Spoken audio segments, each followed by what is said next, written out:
When you think of China, you probably don't picture black faces. But here's the part no one talks about. Black people have been in China for over 1,000 years. Not because of TikTok, not because of modern trade, but because of ancient global networks most people never learned about. So the real question is, why is black history in China almost invisible today? Let's go back to the Tang Dynasty. At this time, China wasn't isolated. It was one of the richest, most powerful civilizations on Earth. And its southern port city, Guangzhou, was buzzing with foreign merchants. Arabs, Persians, Indians, and yes, Africans. East African traders sailed across the Indian Ocean, connecting Africa and China centuries before Europe dominated global trade. Chinese writings from this era describe dark-skinned people arriving by sea. Some are merchants, some are sailors, some are brought through Arab slave routes. Was it a massive population? No, but destroys the myth that black people in China are something new. Now, fast forward to the 1400s. Enter one of the most powerful naval commanders in history, Zheng He. Under the Ming Dynasty, he commanded treasure fleets so massive they dwarfed European ships of the time. And where did he sail? All the way to East Africa, modern Kenya, Somalia, Swahili coast cities. This wasn't invasion. It was diplomacy and trade. African envoys traveled back to China. One even brought a giraffe to the emperor, and many Chinese believed it was a mythical creature. So again, Africa and China were connected long before colonial Europe reshaped the world. Then something changed. China entered crisis. The Qing Dynasty was collapsing. Western powers were carving up territory. Opium wars, rebellions, internal chaos. During this period, only small numbers of Africans and Afro-diasporic individuals appeared in treaty ports like Shanghai. But there was no large black community. China was fighting for survival. Now we jump to the 20th century.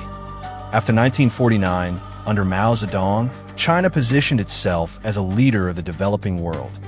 Africa was gaining independence, and China offered support. Scholarships were given to African students. Political solidarity movements formed. Infrastructure projects began.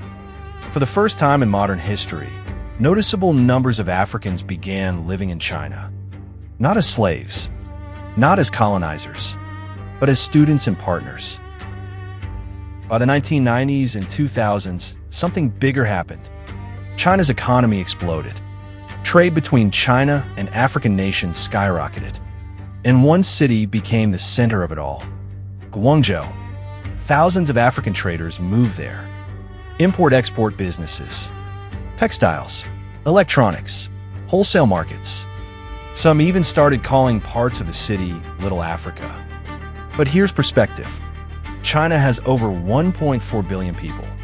The African population, even at its peak, is tiny compared to that. Which means for many Chinese citizens, a black person is still something unfamiliar. And unfamiliarity can lead to tension.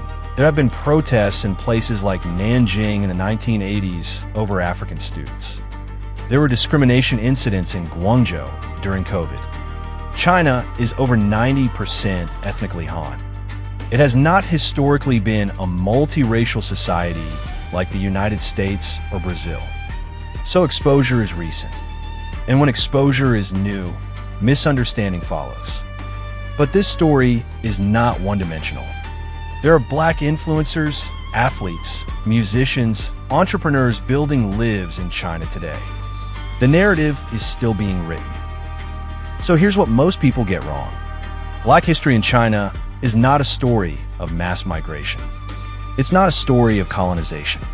It's a story of trade, diplomacy, politics, globalization. It's ancient, but small, modern, but complicated. And maybe the real question isn't, why are there so few black people in China? Maybe it's, how will this story change in the next 50 years? Because history isn't static. It's moving. and China and Africa are more connected today than ever before.